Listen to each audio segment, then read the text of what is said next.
Oh, yeah! Ladies and gentlemen! Are you ready for your moment of bliss? Because what Poppy wants, Poppy gets. Yowie wowie! I don't even know if that's PG! Acknowledge me! Woo! Oh, you didn't know? Well, let me tell you something, brother!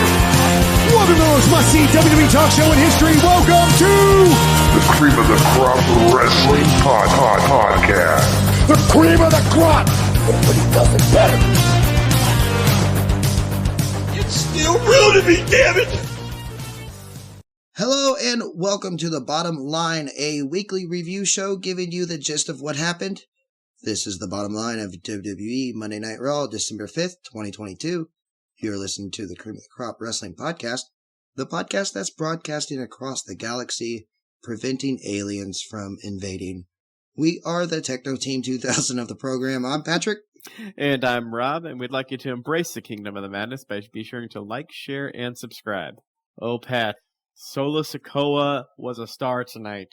That he was, Rob, that he was. If you could give us one word to describe the show, what would you give us? Oh, tonight was all about the gambling, baby. That was one of my favorite parts of this show. Should we dive right into it? Let's go for it. All right, well, Monday Night Raw started with the Usos, accompanied by Solo Sikoa and Sami Zayn, coming down to the ring for their tag team championship matchup. We then see a clip from earlier in the day where Byron Saxton is trying to interview the Bloodline after they arrive in the arena. But Matt Riddle rides his scooter right through the group with the Bloodline dodging out of the way. And Elias comes around from the back of the vehicle saying oh, yeah, what's going on? What's all the commotion here? And they just start attacking Elias. And then we get a promo from the Usos in the middle of the ring. And they tell us that this championship match is canceled tonight. But then that's when Matt Riddle comes out and he says it wasn't very Usi of the Bloodline to run away from a fight. And Sami Zayn stops him here to explain to Matt Riddle that he doesn't decide what's Usi around here. Sami Zayn kind of does, since he's kind of an expert, an Usologist, if you will. Well, then Matt Riddle tells us that he did so happen to find a partner replacement for the championship match. He's really not bros with this guy, but they both hate the Bloodline, and that's when we find out it's Kevin Owens. Before we dive into this match, Rob, what do you have to say about all this? This is one of the ones where, obviously Kevin Owens is going to be the replacement here, but I do like when Riddle says, I'm not really bros with this guy, and because of Riddle and who he is, it actually literally could be anyone in the back locker room. So that's one of those situations where I'm like, okay, this can't actually be anyone. Promo-wise, so one of the things actually we're seeing here, I don't know if you noticed this, after they beat up Elias, Sammy's starting to get a look on his face that says all right, I feel like we're going a little too far here for no reason, guys. I don't know why we had to do this. So I don't know if they're just starting to tease that now or kind of what's going on, but I didn't know if you noticed that or not, but Sammy kind of had a look to him that said hey, come on guys, what are we doing? That kind of thing. In the ring for the promos though, it was excellent. You got the Usos who have, I will say, taken the swagger up to 1,000 since War Games. Every time they're out there, they are just on top of the world, nothing can touch them right now. All the problems about beforehand, it was gone. And then you get Sammy out there, which I can never talk enough about the way he is right now, and especially coming up with just more clever line after clever line. Now he's a master of Usology, things of that nature. So I absolutely adore him on the mic. I will never get tired of hearing what they have to say. So as for Kevin Owens coming out and being the partner, not a surprise. You got to keep the feud going. We have a long time still till the Rumble, so I don't want to get worn out on Kevin Owens versus some version of the Bloodline matches yet. So I kind of hope they slow down here before too long.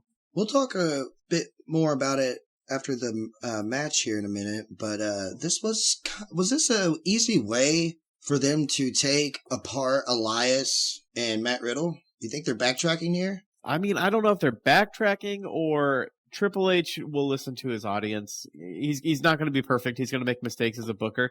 But one of the things he does do is he is very, very good about hearing how his audience reacts. And I think he has his finger on the pulse a little bit more when it comes to how social media and how wrestling fans are reaction to things. So I don't think it's an accident that we didn't get the Riddle Elias match that they set up last week. So now can we say for sure? We'll never know, but I don't think it was an accident. Let's come back around to this thought right after we talk about the match real quick, because it's the first match of the night, the opening match. It was supposed to be the Usos versus Matt Riddle and Elias. Instead, we're getting the Usos versus Matt Riddle and Kevin Owens in a undisputed tag team championship match. The match started with KO just dominating, with the Usos taking control right afterwards and isolating Matt Riddle. KO takes control back and got the hot tag off to Riddle. Solo gets in KO's face on the outside. Sammy kind of makes the save here for Solo, right? Yes, he does. So you get the first, I think it was Riddle was coming over the top. And, so you see Sammy pulling Jay out of the way, and Solo kind of took the brunt of that dive. So, yeah, Sammy pulled Jay out of the way. And and Solo ends up taking the hit. Yeah, okay. And that's when Jay super kicks Kevin Owens, right? And Jimmy makes a blind tag, and Jay super kicks Riddle, and then it sets up for the 1D. Jimmy pins Riddle to retain. The Usos attack Riddle after the match, and KO chases after the Usos and Sammy with a steel chair running up the ramp to the back, but that leaves Solo Sikoa in the ring with Matt Riddle alone, and he continues this brutal attack with these steel chairs. You even see him pull out the good old Umaga Samoan spike. Like, that's a good call to his late uncle, is it not? What do you have to say about all this? So match-wise, it is your standard WWE tag team match. Nothing over the top happened. Everything you expected to happen happened in this one. So watch it. It's fun. The post-match is what I really want to talk about, because I thought the post-match was amazing. So you get Kevin chasing away the Usos and Sammy up the ramp with the chairs. So that just leaves Riddle right for the pickings for Solo Sikoa. And Solo goes in there and just looks like an absolute monster. It looks like he's doing, picking them apart with all these clubbing fists and forearms. Then you add the Samoan spike to it. But the favorite, the creme de la creme for the ending was he puts a chair around Riddle's neck, and then he sets him up in the corner, and then just does the running. What do you call that? He just runs, and he just essentially pushes, smacks his butt into his face in the corner. But he does it with the chair around his neck, and it just completely. Riddle sold it like he was as hurt as could be. Then you the dump thumper. Let's call it the dump thumper. The dump thumper. There you go. And then you have the paramedics come out, and Riddle is doing a stretcher job for Solo Sikoa. Solo, when he gets done, Solo literally just puts his hood up like he's a prize fighter and just walks back up the ramp like job well done. Looks like we're getting a Solo Sikoa Matt Riddle feud lined up. Do you think this is Solo at his own merit, or is this? Do you think this is a order from Big Goose himself? I think this is an order from Big Goose himself. I think that there is going to be some moments where this is where I feel like Jay is going to get his little mistrust happening again. Same with Sammy. I think there are going to be things that Roman only talks about with Solo and only talks about with Paul Heyman that is going to drive Jay and Sammy insane that they're not in on it. I think Jimmy's just there for the ride and enjoying it, so I'm not really considering him in this one. Let's go backstage where we see the Judgment Day, and we get a promo from Rhea Ripley talking about how she's going to win the triple threat match tonight, and she'll move on to become the new Raw Women's Champion. And she says the Raw Women's locker room will be calling her mommy. What do you think about this promo, Rob?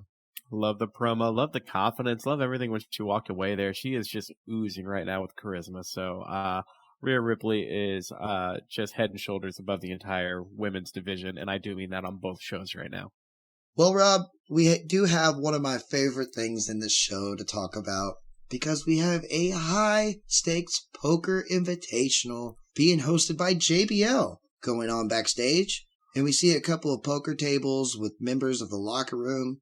We see the likes of Dominic Mysterio, Shelton Benjamin, Dana Brooke, Tamina, Chad Gable with Otis standing behind him, Luke Gallows with the OC, Baron Corbin is nonetheless sitting at the table, Akira Tozawa is on the other side, and JBL starts off the Invitational by saying it's going to be a grand spectacle like WrestleMania, but then Dexter Lumis walks into the room with Johnny Gargano by his side.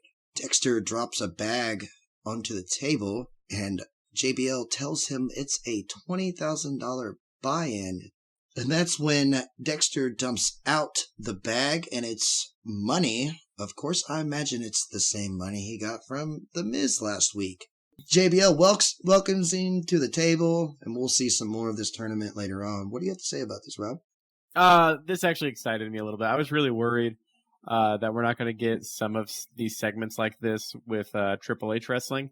So I was very happy to see that it actually exists. I don't want to see it every week. I want to make it a special treat because I feel like Vince McMahon liked to do it every week and it kind of got old real fast. So if we're doing it like a special treat to set up some of the matches they set up, I think it's absolutely fun and I adored it. Well, let's go to the ring where Bayley comes out for her scheduled match, but then Becky Lynch appears in the crowd with a microphone, and she talks about how much fun she had last week beating up Bayley and her cronies. She notes that it's been 3 years since her and Bayley had a singles match. Becky talks about Bayley carrying the company during the Thunderdome era and being double champion. The crowd doesn't really react to this, and that's when Bayley addresses that and says, "You guys can cheer for that," and the crowd starts booing her. And then Becky says Bayley's the only one in Damage Control that's not successful. Becky then says that she wants Bayley to win her match, so when Becky wins hers, they can make history together. Becky goes to leave up the ramp, and Rhea makes her entrance for the match, and we have a good long stare down between Becky and Rhea Ripley, with them both smiling at each other, just daring the other to make a move. What do you have to say about this, Rob? I'm kind of curious right now where this leads because WWE doesn't do a ton of women's feuds that don't have to do with the title. So it'd be awesome to see one, especially with these two women. Or if it's just one of those where they're going to kind of dance around each other until eventually one of them does win a title and then go ahead and pull the trigger on the feud. So I'm curious to see how it goes. But nice promo, good back and forth between the two. And you can tell Bayley, I don't know if she's just starting to just kind of be annoyed with the whole Damage Control thing or if she's just frustrated with things in general. But there's like a sense of realism when she talks right now where she just seems frustrated with the crowd and seems frustrated with a lot of things right now. So I really am feeling her character because I feel personally the frustrations that it seems like she's going through and that she's not getting the recognition she feels like she deserves. And she's conveying that amazingly to me right now. So I want to give props to Bayley, especially for that promo. She does seem like she's being very authentic with her frustration. You can definitely tell that. And it almost, like, definitely that little tidbit of her saying, you guys can cheer for that. That seems 100% ad-lib, does it not? Oh, absolutely. It felt ad-lib. And that's kind of one of the things I'm talking about where I feel like the crowd really wasn't into it. And Bayley was just getting a little frustrated with the crowd kind of just being there and not really reacting. Which, again, that's on the superstars to get a reaction from them. And I think Bayley did a good job of getting that out of them. Well, I think things are about to pick up as we'll see with this next match. So let's talk about the match. It's the triple threat match between Bayley versus Rhea Ripley and versus Asuka. This is the first of 2 triple threats that we have on the show. And the winners of these triple threat matches will face each other. And the winner of that match gets a Raw Women's title match. This match gets underway with Rhea going for a quick win, trying to get some roll-ups. Rhea Ripley took control early on, forcing Asuka and Bayley to team up briefly. We even see Ripley and Bayley work together briefly as well. This forces Asuka into a rally, and she attempts a comeback, And Asuka goes for a lot of submissions, and she gets a couple near falls, but she just couldn't quite get the job done. Bailey hits the Bailey to belly on Asuka.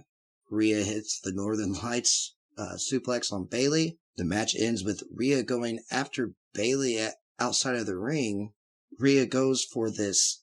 It looks like she just goes for this flip attack, and she uses the steel stairs, but she lands flat on her back. Asuka goes for a drop kick, and Bailey dodges it and hits the rose plant, and she gets the pinfall for the win. Bailey leaves up the ramp, and Rhea attacks Asuka right after this match. What do you think about this matchup, Rob? It's a pretty decent match. I think the 3-win involved could have done a little bit better. I did appreciate how for a triple threat, you sometimes would expect weapons with no DQ and things of that nature, and they decided to go against that. So that was nice to actually just have a standard wrestling match. A lot of headbutts from Rhea Ripley in this one. I thought Asuka held her own.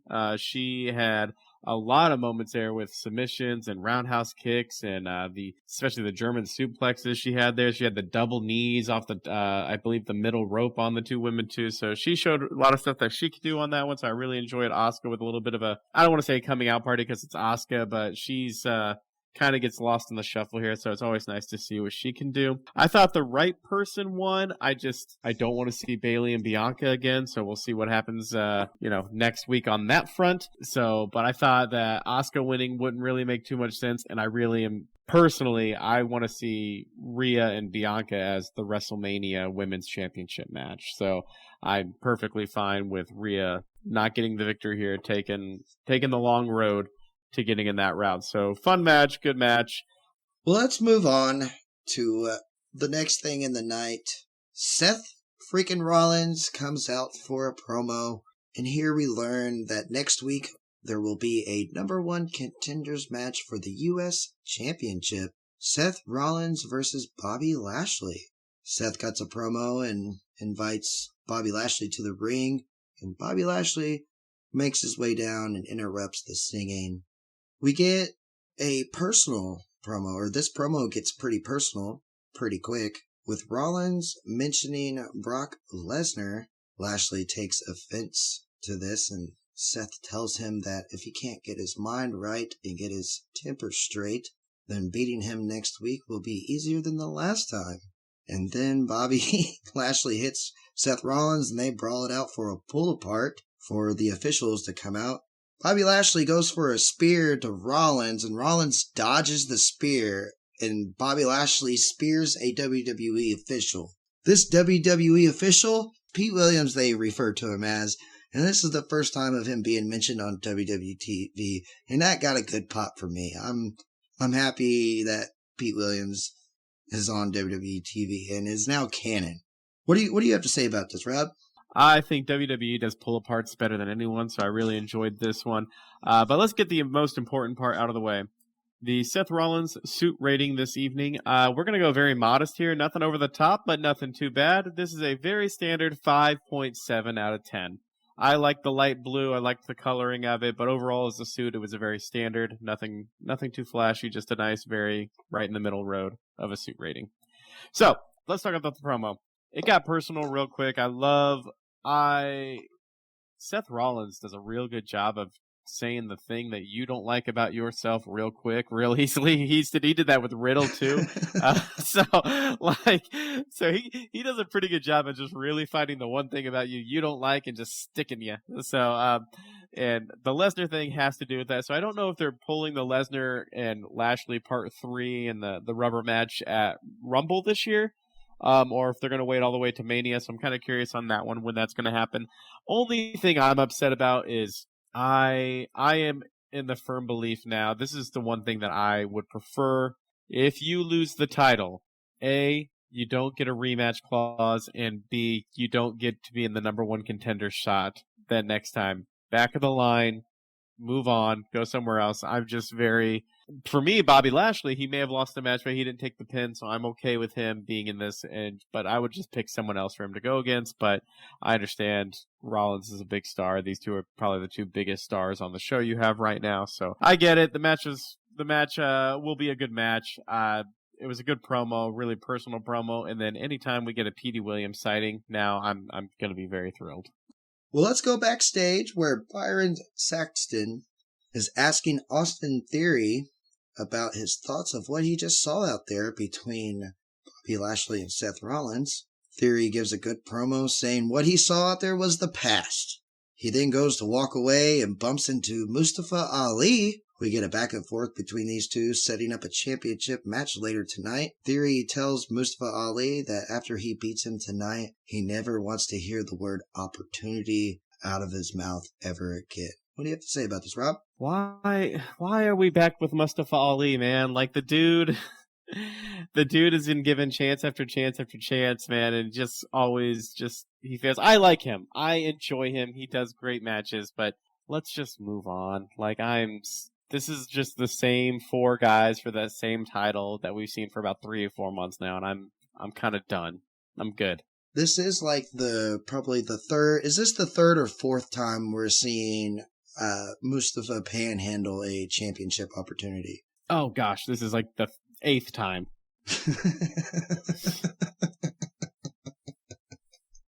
Well, let's go and check on that poker tournament, Rob.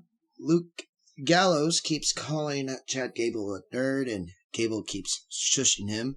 At the first table, a hand is won by Dexter Lumis, with Corbin thinking he was bluffing. Corbin had it straight, and Dexter had a full house. Corbin gets mad and calls him a cheater, but then Dexter pulls out a giant axe from out of nowhere. At the second table, we see Akira Tozawa winning a hand, and Dominic tries to steal some chips. Akira calls Dominic a cheater, and Dominic says he can do whatever he wants, and JBL says if they want to fight to do it elsewhere. Akira then says he'll see Dominic in the ring. What do you think about this, Rob? This was just fun, like little segments here. I enjoyed Gallows and Gable going back and forth. Those are two like some of the funniest people they have on the roster, so I'm always down for that. Dexter Lumis, man, that dude just deadpans everything, and just the way he just nonchalantly just pulls out an axe, and like Baron Corbin's like, this dude's cheating. Axe come out, like, it's all right, it's cool, man. Like, just back it off. That part was great. The only part in here that I did not enjoy is Dominic Mysterio, man. Like, he needs to work a little bit more on his insults. Right now, it's still very much like, if you got a problem with, it's very 1950s. You got a problem with me, you got a problem with the Judgment Day. Or like, oh, you're short, just like my deadbeat dad. It's very outsiders. Yeah, this tournament turns out to be just a fun way to put some matches together, and it's definitely better than having each superstar have a bump in run-in backstage and be like, why'd you nudge me like that? Let's go to the ring. So it's a little bit better than that, and it's way better than not having any reason at all for the matches. Right.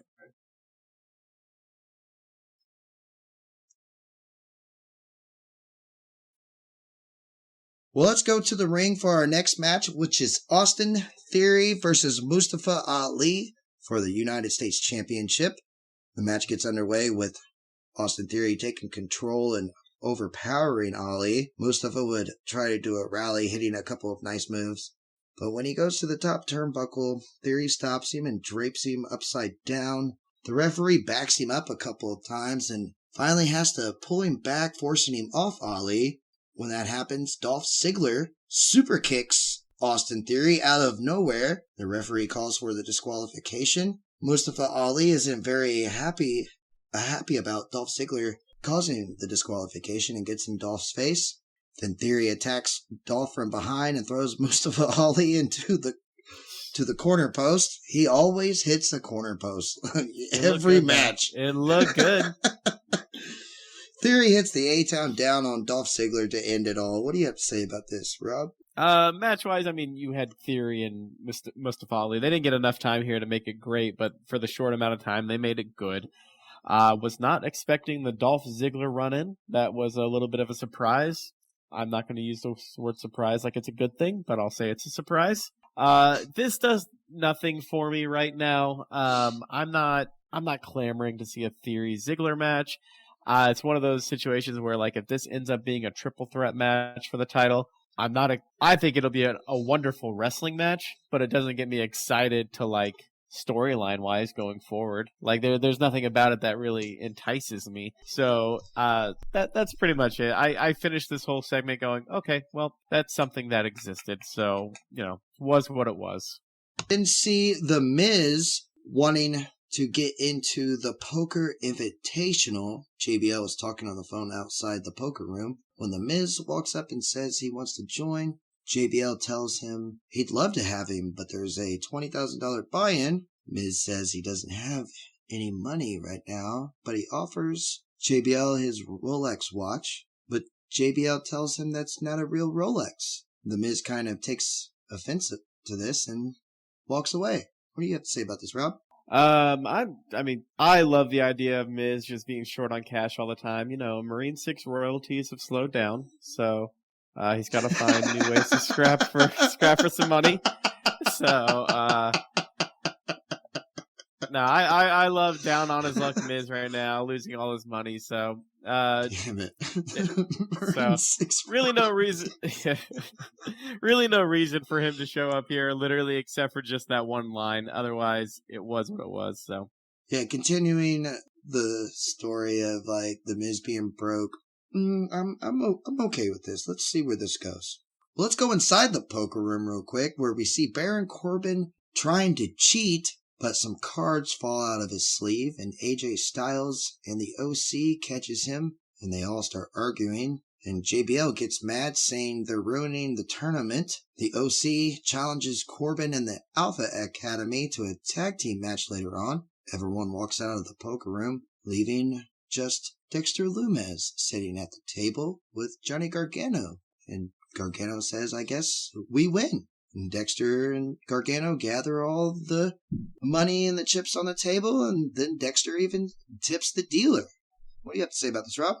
I mean, fantastic. AJ Styles, Baron Corbin, and so immediately, because AJ Styles is making me watch a Baron Corbin match, he's turned heel now on me, so I disliked that. But no, I think this was a quick way to honestly just fill time. I enjoyed the poker segments. They were somewhat funny. They were, something different than what we've had in the past weeks.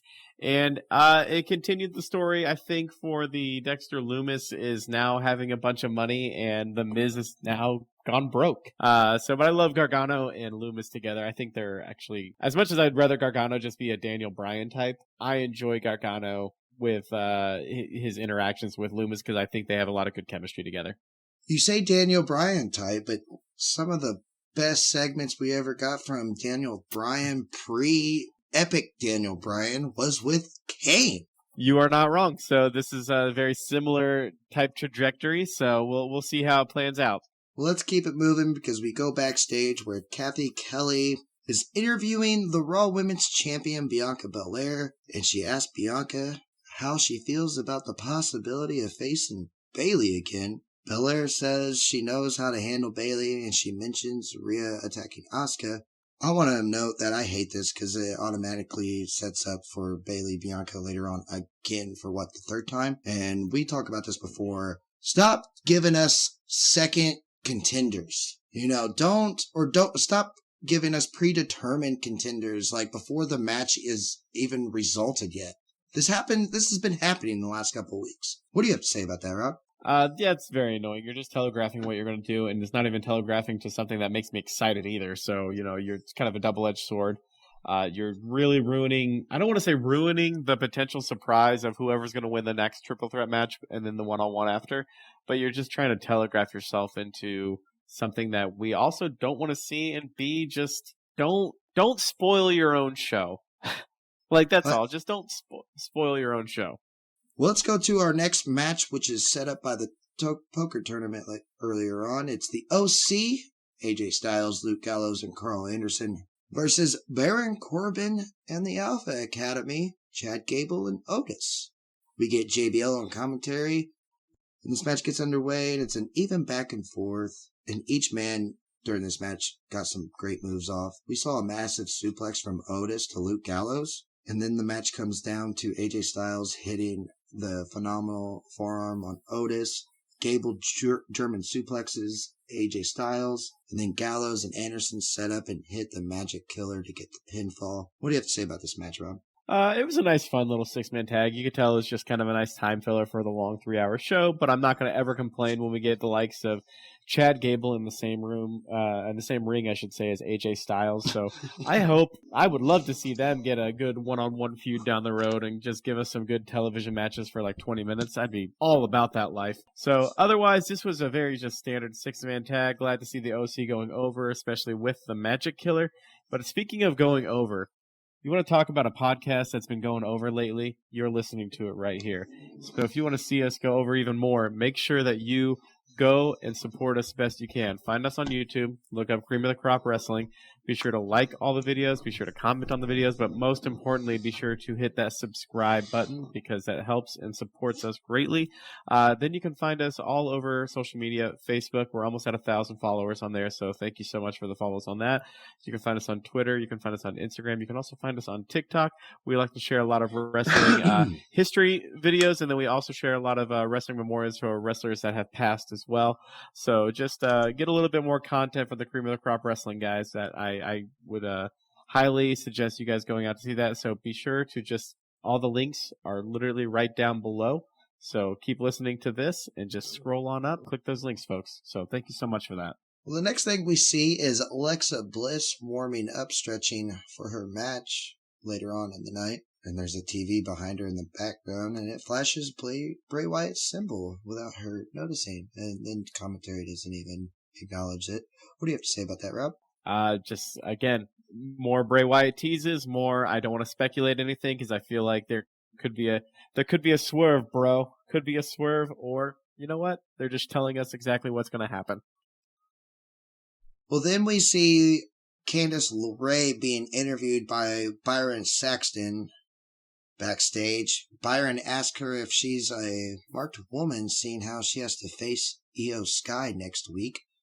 She just faced Dakota Kai last week. Candice talks about how she's a new mom and she has so much to fight for and she won't let anybody push her around. And then Johnny Gargano walks up with Dexter Lumis right behind him, and they give Candice a little peek into the bag of money that they got, and Candice tells Byron Saxton she hates to be that guy, but they need to go spend some money right now. What do you have to say about this, Rob? Well, just as Candice almost said, what the oh. So, funny little segment there, and also sets up an actual promotion for a match that's going to happen next week. I'm excited to see Candice and Io. I think they're both great workers, so a match I'm looking forward to. Well, let's go to the ring for our next match, which is Akira Tozawa versus Dominic Mysterio. Finn Balor, Damian Priest, and Rhea Ripley are at ringside. This match was a quick match with Dominic controlling. He hits the Three Amigos. Tozawa had a good showing and tried to do a rally, but Dom would dodge and counter and end up winning after hitting the frog splash for the pinfall. Dominic goes to go after Akira Tozawa after the match, but the Street Profits come out and the Judgment Day back off. What do you have to say about this match, Rob? Match-wise, it was another one of those where put Dominic in a match with someone that can help carry him, help teach him the ropes a little bit, but also give him an easy victory so that he can get that victory and it's not hurting anyone that's prominent at this moment. So match-wise, it was what it was. It went out there to accomplish what it needed to. Dominic still gets heat by doing the Three Amigos. He gets heat by doing the frog splash. Like, the crowd still hates that guy. So he's doing a really, really good job there. After the match, I was not expecting the Street Profits to come out. So that to me is a much better feud setup than what we had. So last week we had Street Profits and the Alpha Academy kind of again, and that felt very old and stale and something we've done before. So this right here feels fresh and new. So the Street Profits potential lead in to a feud with the Judgment Day, whether it be Balor and Priest or whether it be Priest and Dominic, I don't care that, but I just like it because it's something different that's going to be on my television. Well, let's go backstage where we see Bobby Lashley being confronted by Adam Pearce for the spear to Petey Williams earlier in the night. Lashley says he got in the way, and Pearce says he knows it was an accident, but Bobby shouldn't let it happen again, and Lashley tells Pierce to make sure nobody else gets in his way. Any thoughts about this, Rob? Triple H likes to have authority figures that are strong, but he only has them one to come out on certain occasions when he wants something to be a big deal. So if our only reference is NXT, and you would only see William Regal once every maybe once every month and a half, and he only showed up and showed that stern look and stern talking to when it was someone important that he really wanted to make a big deal on. So I feel like Triple H is doing the same thing with Adam Pearce here, with Lashley, who is a big deal. Just use him for very, very seldom when you want your authority figure to be, angry and showing something important there. So, it was a good segment, and Lashley not standing down and just saying, tell him to not get in the way again. So I liked it. Well, it's time for our main event of the evening, which is the second triple threat. Alexa Bliss versus Nikki Cross versus Becky Lynch. Winner faces Bayley next week in a number one contenders match for the Raw Women's Championship. This match was a decent triple threat, with these three women tearing it up. We saw Alexa tease a Sister Abigail, that's important to note. Nikki Cross was just all over the place, being crazy. Becky would control, but would be thwarted every time she had some momentum. And then, towards the end of the match, Dakota Kai and Io Sky show up and attack Becky, putting her through the commentary table. Triple threats, of course, are no disqualification. And then that's when Alexa Bliss sets up and hits the Twisted Bliss on Nikki Cross for the pinfall. Any words about this match, Rob? Fun little match here. I like the teasing that we had of the Sister Abigail. I also, I would say going into this, we all thought Becky Lynch was going to win this match. So I was actually kind of surprised to see when Dakota Kai and Io came out and interrupted the pin and prevented that from happening. And very pleasantly surprised to see Alexa Bliss getting the victory here. So as we kind of spoke to earlier, I hope this starts to lead to a more clear picture of what the Alexa Bliss character is going to be doing a little bit down the road here. So personal opinion, would love to see her get the victory over Bayley next week, just to give her more of a profile match at the Rumble, and then also finally get more of an idea of, is she going to be part of the Bray Wyatt stuff? Is she going to be turning heel? Is she going to be just Alexa Bliss babyface? Where are we going to go with that? So overall, decent match. Not a bad way to end the show. I thought the surprising right person went over, and I'm more curious to see how Becky Lynch kind of progresses forward with her little feud with Damage Control. At the end of each show, we like to cover the show briefly with some of our favorite moments, and we start with our least favorite moment of the night. What do we call our least favorite moment, Rob? Call it the near fall of the night. Go ahead and tell the people what your near fall of the night is. My near fall this evening was the Akira Tozawa Dominic Mysterio match. My near fall of this night, I have a couple of gripes, but mostly is that the show was kind of dragging towards the end a little bit, and the crowd kind of showed that in the main event. The blame for that, for the show dragging, is because it's 3 hours, so your gripe is with USA Network and NBC Universals. Next favorite thing of the night, which is our bump of the night. Rob, was there any crazy bumps that you've seen, or what was your favorite move of the night? I mean, what do we call it? The corner thumper or something like that? The dumper thumper. The dumper thumper. But yeah, no, putting the steel chair around Riddle's neck, Solo Sikoa, just, yeah, to me that whole segment stole the show for me. But that was the bump that made me cringe. It was good. It was so good. Yeah, that was some crazy chair shots during that mix-up right there. I'm going to go for the move and call out the Samoan Spike.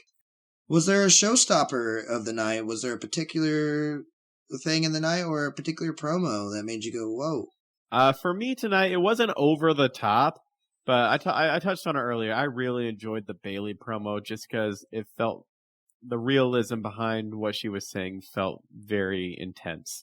So I had sympathy for her because she has done a lot and she does not get a lot of credit. And right now, Damage Control in a booking sense is not very good. And she is really trying to pull her weight to make it something that it could be. And so credit to Bayley. She just felt very realistic out there. And I felt every word she said.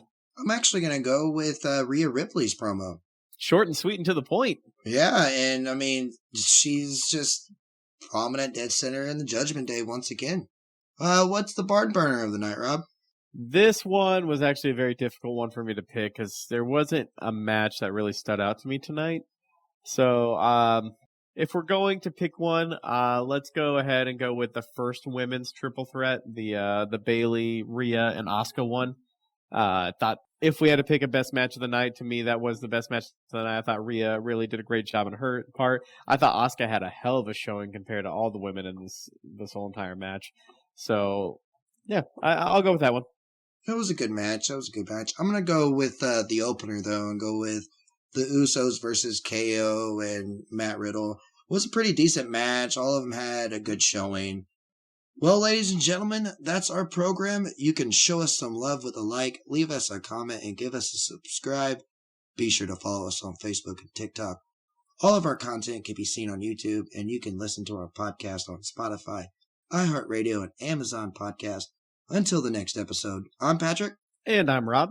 And we thank you for listening to Cream of the Crop Wrestling. Good night. Thank you for listening to Cream of the Crop Wrestling. You can embrace the madness by finding us on Facebook at facebook.com/Cream of the Crop Wrestling. Follow us on Twitter at Cream of the Crop W. Subscribe to our YouTube channel by typing Cream of the Crop Wrestling in the search bar. Have fun with us on TikTok at Cream of the Crop Wrestling. And you can always find full episodes of the podcast wherever podcasts are found. Nothing means nothing, man. Nothing means nothing. What do you mean by that? More, I'm talking about all the way to the top, yeah. Unjustifiably in a position that I'd rather not be in. But the cream will rise to the top, oh yeah. You know that I'm the cream of the crop. The cream of the crop. Nobody does it better. Oh yeah.